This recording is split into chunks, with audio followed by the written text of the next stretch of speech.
But first, the more we learn about the Albanese government's process for bringing people from Gaza into Australia, the more sneaky, the more bizarre it all becomes.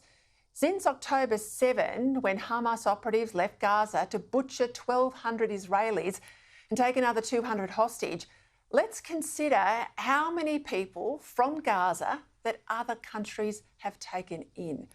The United States, well, that's less than 20. And due to security concerns, they're not planning to take any more. In France, it's less than 300. All of them either French nationals, French permanent residents, or workers for French companies in Gaza. After that, no more either. In Britain, it's 0. Egypt, Gaza's Muslim neighbour, 0 too. Jordan, the neighbour to the Palestinian Authority, well, that's 0 as well. In Saudi Arabia, another near Muslim neighbour, 0 again. Now, these countries have admitted 0 or next to no people from Gaza because they don't want to take the risk of admitting terrorists or terrorist sympathisers from a place where most people thought that October 7 was entirely justified. But that's not been our approach here in Australia. Without any ability to interview prospective permanent residents, without any automatic security screening, without any biometric testing to ensure people are who they say they are, so far we've let in around 1,300 and issued visas for another 1,500 or more. Now, there's never been any real announcement made by this government that the Gaza humanitarian issues require that 3,000 be given temporary refuge in Australia.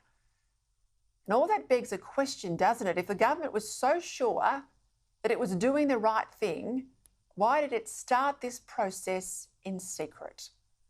Why did it not make a formal announcement that it was providing a safe haven to people from a war zone?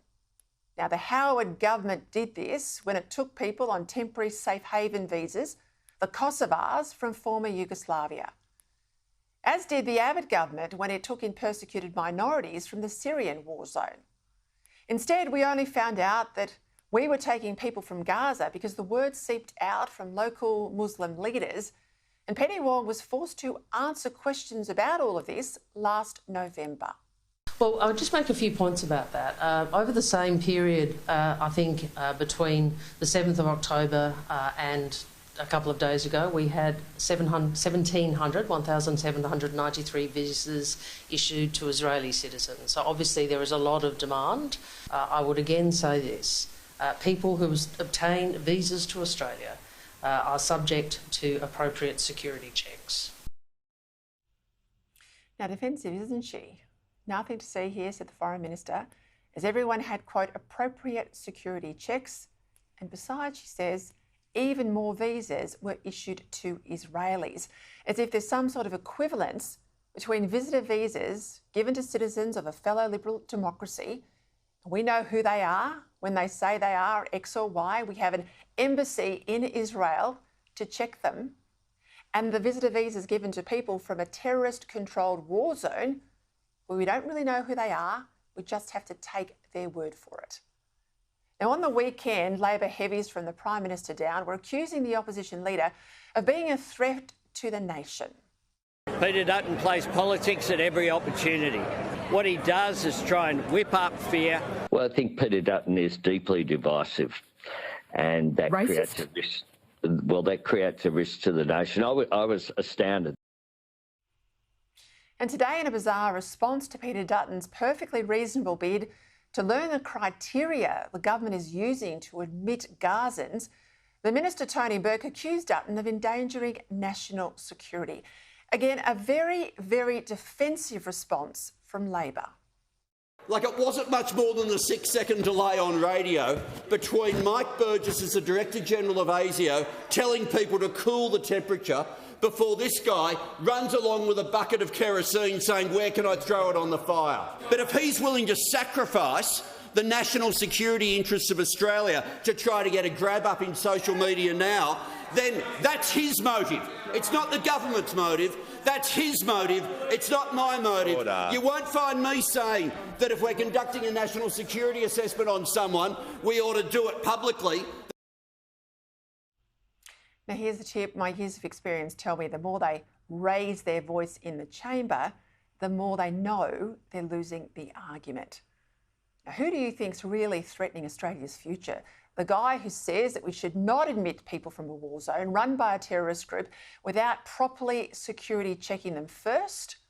Or the Prime Minister who's been sneaking people in from a terror state for months and months and months on tourist visas? Over the weekend, Industry Minister Ed Husic described Israel's just war against Hamas as, quote, one of the worst humanitarian crises we've ever seen. And he admitted this. Why visitor visas, though? Because they're faster to process. Now, that was a real slip from Husic. I bet he didn't even realise he'd let the cat out of the bag, because the truth is visitor visas are faster to process because visitor visas involve far fewer security checks. Refugee visas take longer, and given what's happening right now and the dangers presented, the view was to try and get people out as quickly as you can. In other words, more important to bring foreigners here because of a threat to them than it is to ensure that those foreigners are not a threat to us. Now, this is developing into a real crisis for the Albanese government, and they're trying to mask it all by being increasingly hysterical about the opposition leader. A government that puts appeasing Muslim voters in Western Sydney ahead of keeping the country safe doesn't deserve to stay in office. It's hardly a surprise that today's freshwater strategy poll has the coalition again leading the government in two-party preferred terms. This is the second month running. And on issues of national security, twice as many Australians trust Dutton over the weak and getting weaker Albanese.